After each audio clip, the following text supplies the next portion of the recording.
back to our life series, and today I'm with Brad Field. Welcome, Brad. Thanks for having me. And we are discussing developing your gift or your ministry. Now, Brad, clearly we see in the scriptures in Ephesians 4 that God gives to every one of his children a measure of the ability of Christ. And so that measure is given to each person at the point of salvation. We then are vessels that God can then live in and manifest through. And so we need to take that gift, as Paul wrote to Timothy, and stir up that gift. And that gift varies in the life of each person. But just as an encouragement to the viewers, how have you practically taken that gift when God gave it to you, and how have you over time stirred that up and developed that gift to where you are today? Yeah, so I guess my ministry at first started when I was 4 years old. I gave my heart to Jesus. I remembered very clearly. I was driving, well, I wasn't driving, my family were driving to Joburg, and they just explained the gospel to me. And I didn't know much of it. I just knew that I was a sinner and Jesus loved me enough to die for me. And I wanted him in my heart. And so that was when I got saved. Awesome. So that's when it came in my heart. Incredible. The first time I actually shared was when I was 7 years old. It was in the open ministry in our church. We've got a format that anybody can share a ministry or testimony.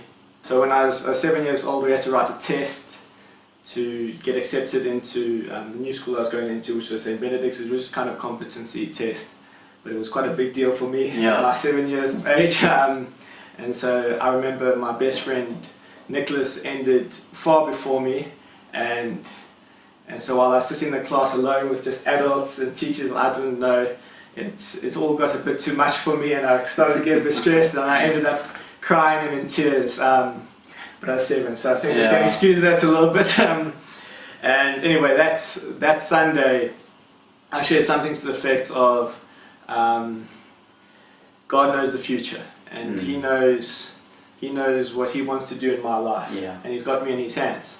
And so that was my first sermon. Praise the Lord, at 7. At 7. And then so my uncle Chris, after that, I remember very distinctly, he spoke about 2 guys watching a recorded game, and one was on the edge of his seat because he didn't know what happened, and the other man knew the score and he was relaxed as ever. And he says, God's like that guy who's as relaxed as ever. He knows what's happening. We might feel an edge, but He knows the future. And so that was the first time. The next step, I guess, in my walk or sharing, I didn't really share much after that. That was just one point in my life, but I started reading the Bible, and the time that I really started reading properly was when I was in grade 5. My dad told me about how he'd been reading Samuel and what an amazing book it was, the book of Samuel. So I was sold. I bought the advertising, and I started reading Samuel at night, before I went to bed, and it was just such an amazing book. The Bible has always been so amazing, so dear to me. It's the only book that can speak straight into your heart. And so when I started reading, it was just such an amazing experience. It was like the words were dancing on the page, and I felt that God was speaking straight to me. And then from that time onwards, whenever I felt like the Lord was speaking directly, I felt so compelled to share it. It was like a fire burning within me that I had to tell somebody about it.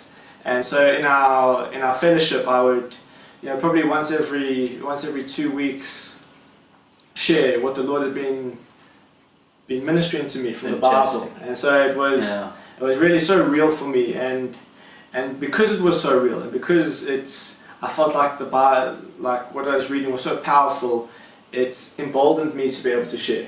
Because I felt like there was something of value. Because I knew I was 11, I didn't have much of value, but I knew in the Bible there was so much of value that I could share with others. So and I started to develop, I started to share more often, probably a little bit better, probably a bit deeper. And you're developing, and so in that format. And then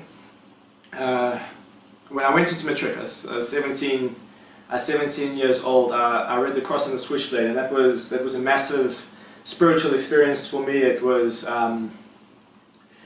it was just so convicting. And the big thing that was convicting was how David Wilkerson committed his time to pray. Mm. You know, he said, I'm going to sell the TV, and the time that I spend watching TV, I'm going to pray during that time. And then afterwards, you see the power that his life had because of prayer. And I knew at that moment, I really wanted that type of power.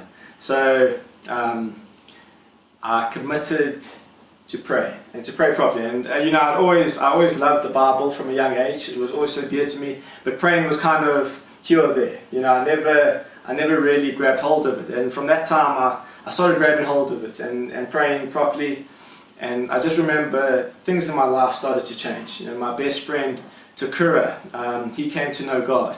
Mm. And it wasn't from anything I really did. You know, it was just being around them, and situations worked together in kind of amazing circumstances. We had these two boys, Jonathan and Jordan and Biyamba.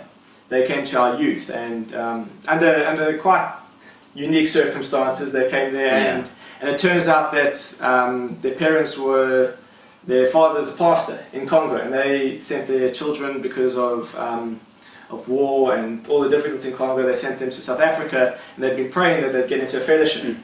And so they and the 5 of the siblings came into a fellowship.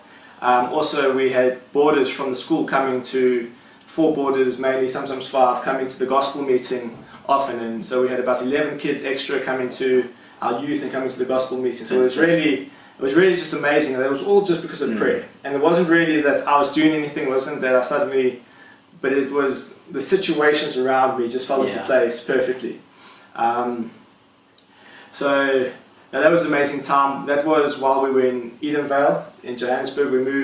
We moved down to Hillcrest after I finished school. And just a point about that fellowship, Edenvale, how it nurtured me, how I grew in that amazing church. My Uncle Chris was an elder there, and he played such a profound part in my life. You know, and in my ministry development, I remember after many ministries, he'd say, Brad, even if it feels like nobody's ministering, if nobody's listening, I'm listening.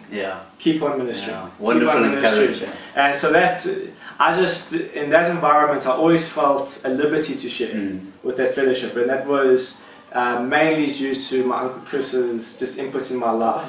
So that was, I hope he gets to watch this, and just, how thankful I am about that.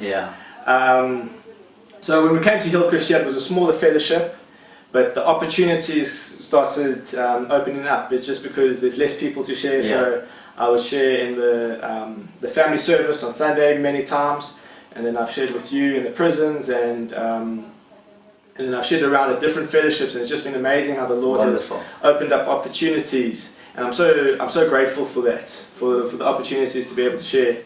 I guess the most recent building block and important part in my life has been when I went to this youth camp in Joburg, and the Lord really spoke to me. You see, if I can give some background, since I was 12, I've always wanted to be a missionary. I've always wanted to be in the full-time work, and I always thought that to make that team, you know, to be good enough to be a missionary, I had to understand the word enough, and I had to have developed my ministry enough, and I had to have my ducks in a row type of thing, and so that was always in the back of my mind, that I need to develop my ministry. So then the Lord will allow me to do these things. And just in that camp, it wasn't anything specific that they said. It was just everybody ministered well.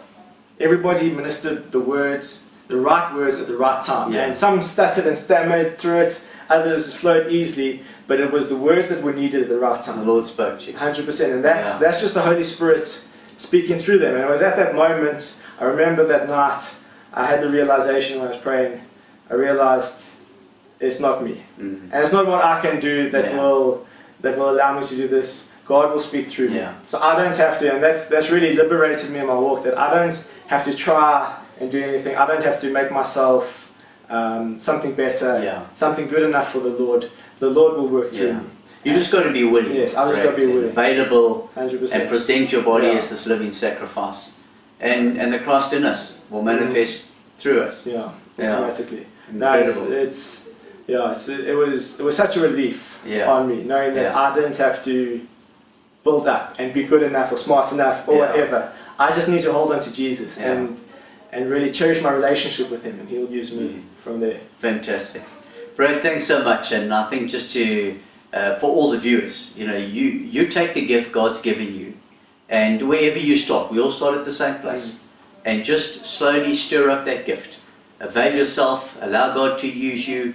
God will open the doors. It's not about us, it's about Him.